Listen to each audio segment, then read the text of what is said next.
Bienvenido a tu clase de español del 1 de febrero del 2022. En nuestra clase del día de hoy vamos a continuar trabajando con el tema de los poemas. Para eso vamos a trabajar con nuestro libro de español de CEP en la página 95. En la clase del día de hoy vamos a repasar los conceptos de rima, verso y estrofa que ya habíamos trabajado en clases pasadas. Para eso, vamos a leer la información que nos dice o que nos trae nuestro libro en la página 95. Entonces comenzamos. Nos dice, la rima en los poemas. ¿Sabes qué es la rima?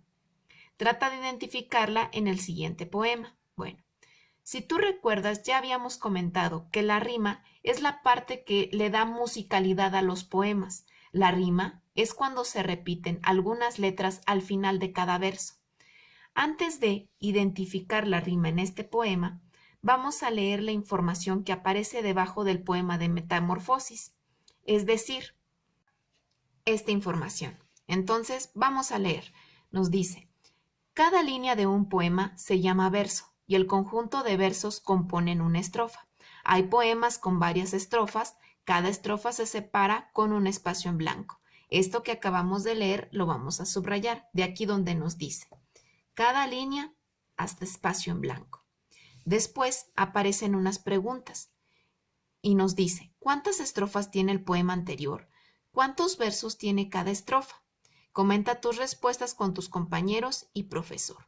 Bueno, antes de contestar estas preguntas, vamos a recordar lo que eran estos conceptos. Nosotros habíamos dicho ya que un verso era la línea o las líneas que componían los poemas y que un conjunto de líneas o un conjunto de versos compondrían una estrofa y las letras que se repiten al final de cada estrofa son las rimas. Ahora, vamos a leer nuestro poema de Metamorfosis para localizar estos conceptos. Entonces comenzamos la lectura. Nos dice, Metamorfosis. Era un cautivo beso enamorado de una mano de nieve que tenía la apariencia de un lirio desmayado y el palpitar de un ave en la agonía.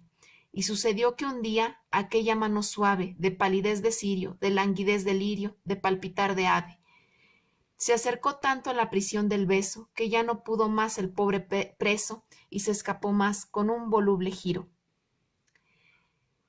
Huyó la mano hacia el confín lejano y el beso que volaba tras la mano, rompiendo el aire, se volvió suspiro.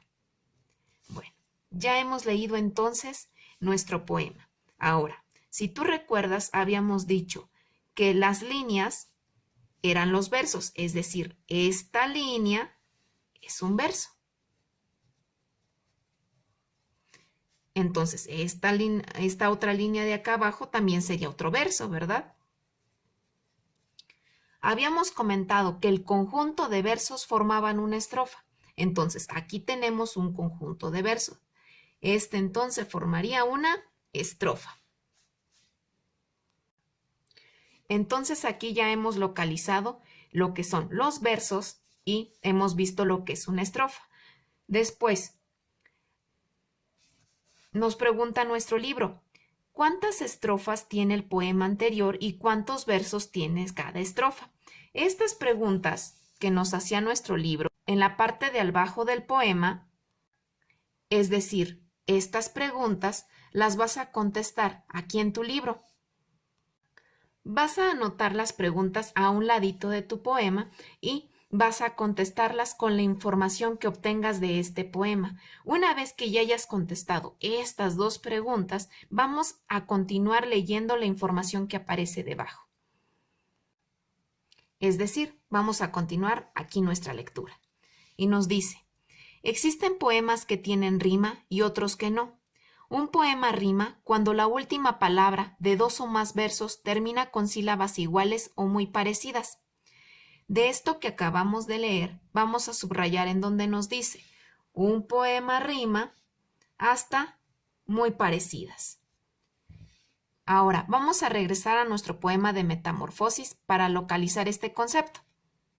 Y ahora, regresando a nuestro poema, la definición de rima nos decía que un poema rimaba cuando la última palabra de dos o más versos tenía sílabas iguales. ¿Cuál es la última palabra? Por ejemplo, en esta primera estrofa de este poema, la última palabra aquí sería enamorado, después en el otro verso sería tenía, en el tercer verso sería desmayado y en el cuarto verso sería agonía.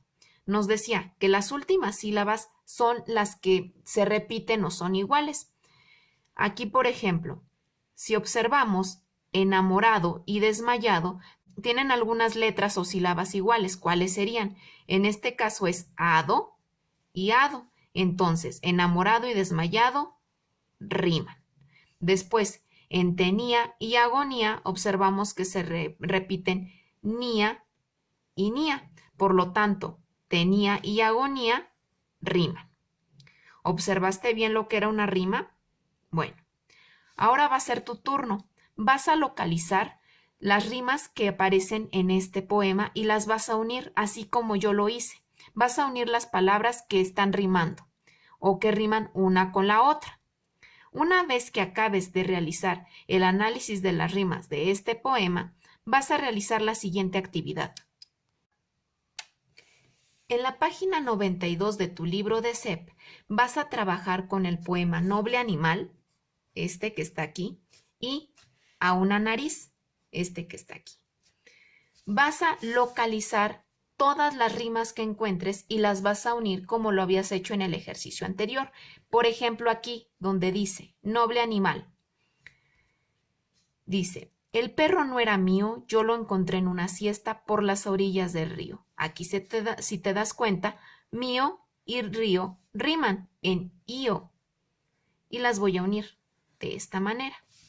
Entonces tú vas a hacer lo mismo con la estrofa que falta de Noble Animal y con el poema A una nariz.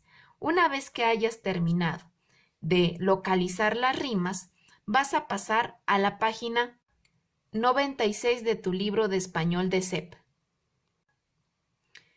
En la página 96 viene un nuevo tema que es la aliteración en los poemas. Vamos a leer qué es la aliteración. Nos dice: otro recurso que se emplea en los poemas lo constituye la aliteración. Los poemas utilizan la repetición de alguna vocal o consonante de manera muy repetitiva para crear algunos efectos de sonido. De esto que acabamos de leer, vamos a subrayar en donde nos dice: la aliteración, aquí, hasta efectos de sonido. Esto que nos acaba de decir nuestro libro es que la aliteración es la repetición, ya sea de alguna vocal o alguna consonante a lo largo de un verso o de una estrofa para crear algún efecto de sonido, es decir, crear la musicalidad en los poemas. Aquí abajito vienen algunos ejemplos de aliteración. Vamos a revisar el primero, que nos dice: los suspiros escapan de su boca de fresa. Y el autor es Rubén Darío. Aquí, si nos damos cuenta, en este verso se repite la letra S o la consonante S. Mira, en los está la S, después en suspiro está dos veces la S, después aquí adelante en C está otra vez la S, se aparece la S en repetidas ocasiones. Mira, como observas entonces, este sería un ejemplo de aliteración en donde la letra que se está repitiendo es una consonante y es la S. Después nos dice: la continua repetición del sonido S se parece a cómo suenan los suspiros. ¿Tú qué piensas? Bueno, aquí entonces nos está diciendo que el autor buscó que al repetir la S continuamente en este verso sonara como si estuvieran suspirando o trataran de ejemplificar lo que él dice, ya que él menciona acerca de los suspiros de una persona. Después, más abajito vienen otros ejemplos y nos dice: en el silencio solo se escuchaba un susurro de abejas que sonaba. En este verso observamos que también se repite la letra S. Mira, en silencio, solo, se escuchaba, susurro, abejas sonaba. ¿Observaste? Casi todas las palabras que utilizó el autor traían la misma letra, por lo cual aquí tendríamos otro ejemplo de aliteración. Ahora veamos el último ejemplo que nos dice: el ruido con que rueda la ronca tempestad. Aquí entonces aparece una aliteración. ¿Cuál será la letra que se repite? En este caso, la letra que se repite es la R. Mira, en ruido, rueda, ronca. Entonces, la aliteración es la repetición de alguna vocal o alguna consonante para crear la musicalidad en los poemas. Teniendo esto en cuenta, vas a realizar la siguiente actividad. Para realizar esta actividad vas a necesitar de tu libro de lecturas. Abre tu libro en la página 98. En la página 98 de nuestro libro de lecturas aparece un poema que se llama Caprichos. Vas a leer este poema y una vez que lo hayas terminado de leer, vas a anotar en esta parte de aquí cantidad de estrofas, cantidad de versos por estrofa. Vas a escribir si tiene rima o no tiene rima y vas a subrayar todas las aliteraciones que puedas encontrar, es decir, todas aquellas letras que se repiten en un verso. Una vez entonces que hayas terminado de realizar esta actividad, habrás terminado entonces con tu clase de español. ¿Qué vas a subir entonces a la plataforma como evidencia? A tu plataforma como evidencia vas a subir las actividades que realizaste con el poema Metamorfosis de la página 95, el análisis que realizaste con los poemas Noble Animal y A una nariz de la página 92 y el análisis del poema Caprichos de tu libro de lecturas en la página 98. Recuerda tomarle foto a tus evidencias, subirlas a la plataforma y que tengas un muy buen día.